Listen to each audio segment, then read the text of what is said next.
Assalamualaikum warahmatullahi wabarakatuh. Alhamdulillahirabbil alamin. Segala puji bagi Allah. Wassalatu wassalamu ala sayyidil anbiya'i wal mursalin. Salawat dan salam kepada sayyidil anbiya'i wal mursalin, Nabi Muhammad sallallahu alaihi wasallam. Baiklah anak-anak, apa kabar pagi ini, siang ini? Mudah-mudahan kita senantiasa dalam keadaan sehat walafiat dan senantiasa dalam lindungan Allah Subhanahu wa taala. Amin ya Allah ya rabbal alamin. Baiklah anak-anak, sebelum kita belajar mari kita berdoa dulu. A'udzubillahi minasyaitonirrajim. Bismillahirrahmanirrahim. Allahumma shalli ala sayyidina Muhammad wa ala alihi sayyidina Muhammad. Rabbi zidni ilma warzuqni fahma. Ya Allah, tambahkanlah ilmuku dan petinggikanlah kecerdasanku. Amin. Baiklah anak-anak, di pertemuan kelima ini kita memasuki pelajaran kedua. Buka bukunya yang halaman 13, yang mana pelajaran kedua ini adalah mengenal nama Allah dan kitabnya. Mengenal. Mari kita baca dulu.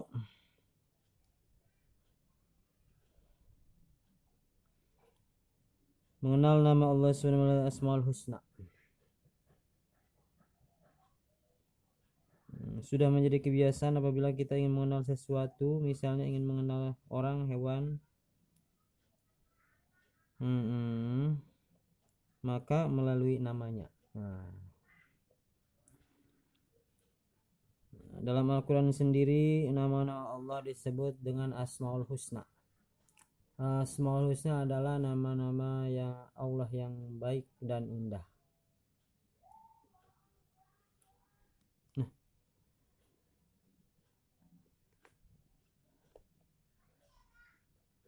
Di sini hanya ada 4 yang akan kita bahas. Yang pertama adalah Al-Mumit, yang maha mematikan. Kemudian Al-Hayyu, yang maha hidup. Al-Qayyum, yang maha berdiri sendiri. Al-Ahad, yang maha esa. Artinya esa itu satu.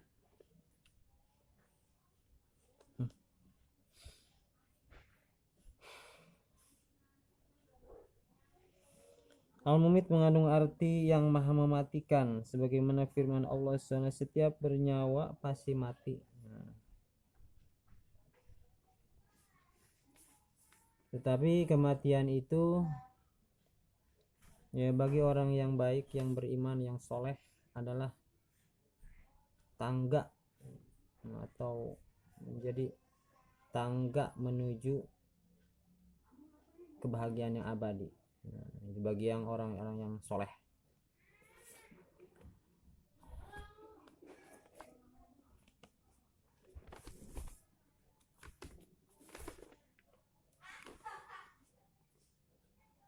Kita sebagai khalifah fil ardi,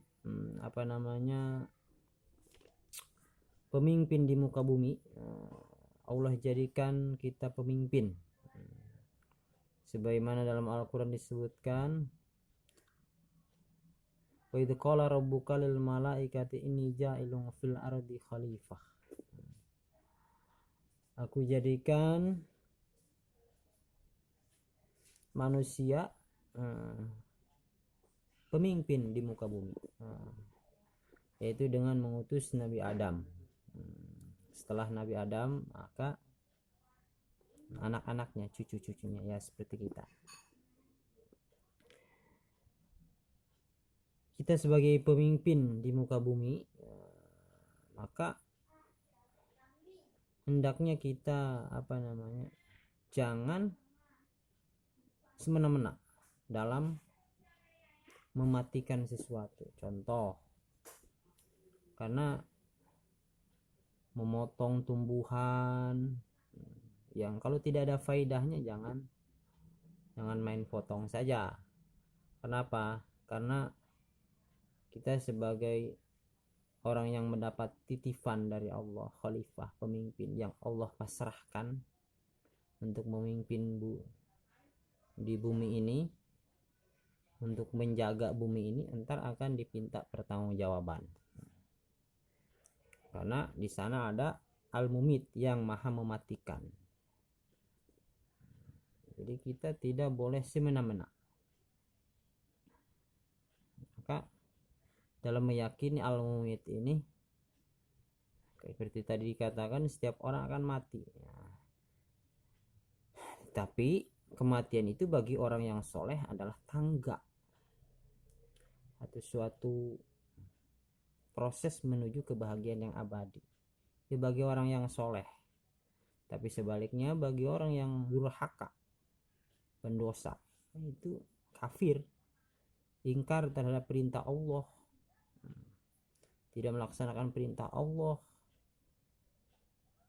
dan malah melanggarnya, berbuat maksiat, maka itu adalah suatu tangga menuju kehinaan, menuju kesedihan yang abadi tentunya.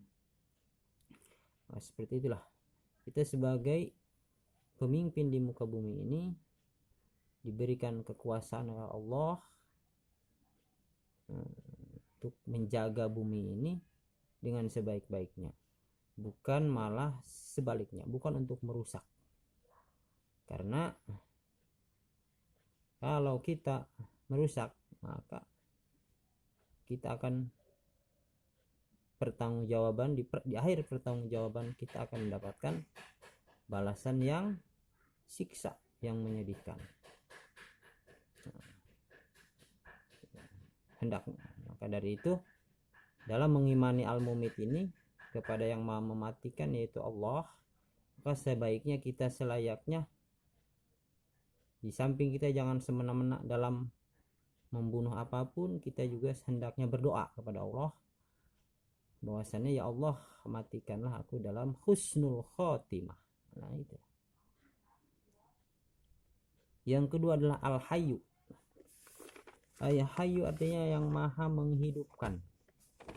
Berarti Allah yang maha menghidupkan. Begitu juga kita sebagai yang mendapatkan titipan dari Allah dalam menjaga bumi ini, kita harus menjaga kehidupan ini agar tetap hidup.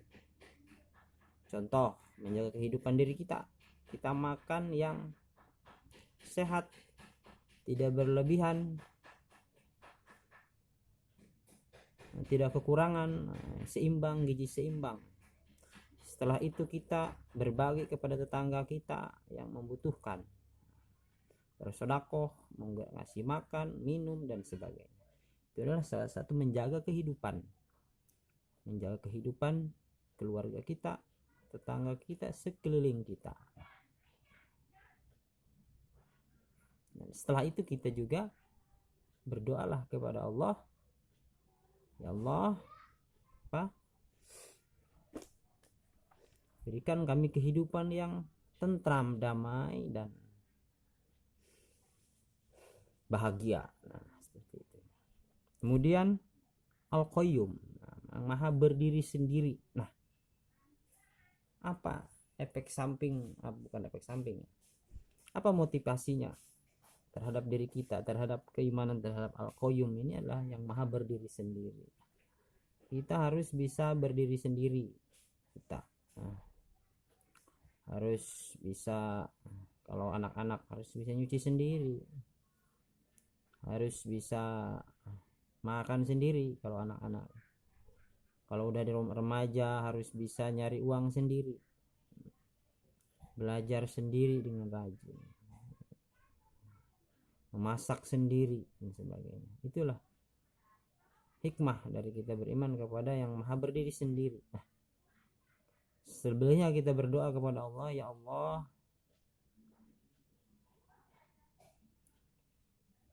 jadikan aku jadi orang yang mandiri dalam hidupku. Mandiri. Setiap orang kan ujung-ujungnya diharuskan untuk mandiri. Allah, jadikan aku seorang yang mandiri, bisa mencari duit sendiri, bisa melakukannya sendiri, seperti itu. Walaupun berdoa, walaupun kita makhluk sosial yang membutuhkan yang lain, tetapi itu adalah di batas level yang tinggi ya.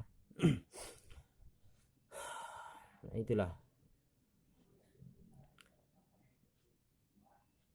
Selanjutnya adalah Al-Ahad yang Maha Esa, yang Maha Satu.